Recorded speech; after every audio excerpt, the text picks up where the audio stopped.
isang medalya. Ito ay nangangahulugan na meron kang matanggap na isang parangal. Igagalang ka sa mga tao ng iyong lugar. Pero kung mawala ang medalya, ito ay nangangahulugan na babagsak ang iyong negosyo o hanap buhay. May aangkin sa iyong kasintahan kahit ibinigay mo na ang lahat para sa kanya. Next, medyas or socks. Iwan kung medyas ba din ang Tagalog. Kung nananaginip ka ng isang medyas or socks na butas-butas, ito ay nangangahulugan na maghihirap ka sa iyong trabaho bago mo makamit ang tagumpay. Pero kung magtagumpay ka man, kaunti lang yung pera.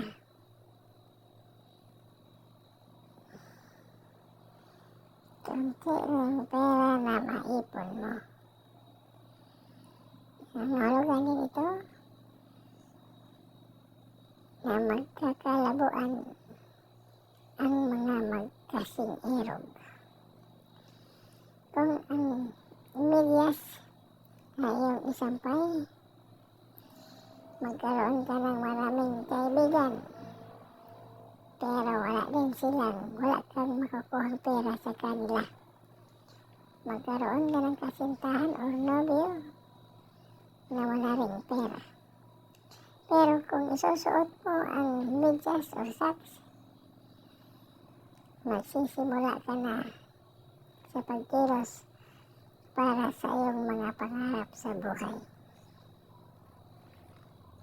Next, noodles. Kung ang noodles sa iyong panaginip ay hindi paluto, ito ay nangangahulugan na may kakaharapin kang problema.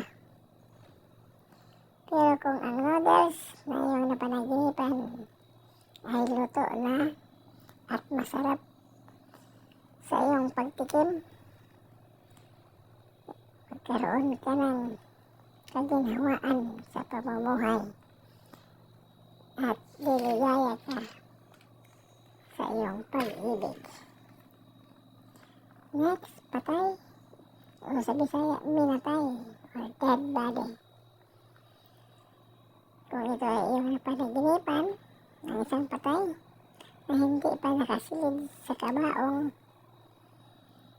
at biglang bumangon, ito ay nangangahulugan ng isang tagumpay sa lahat ng mga pinaplano mo. Kung ang patay ay isinilid na sa kabaong, ito ay nangangahulugan ng balitang masama.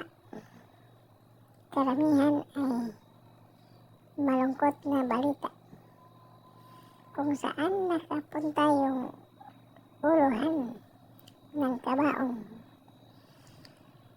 Nandoon din manggagaling ang masamang balita. Malamang may mamamatay sa iyong mga kapitbahay. Next, mula o kabayong maliit. Kung ito ay iyong mapanaginipan, ito ay nangangahulugan na aangat ang iyong pamumuhay.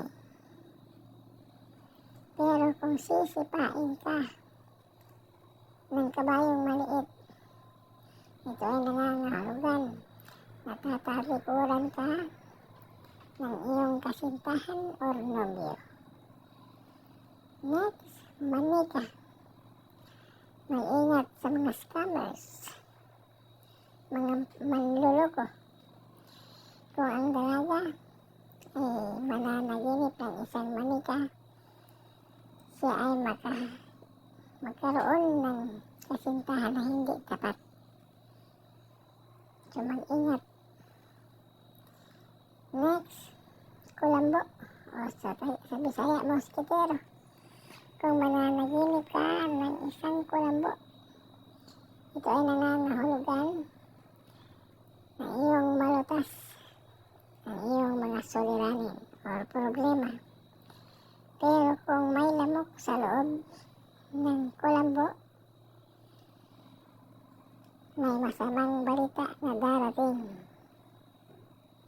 Malamang may mamamatay.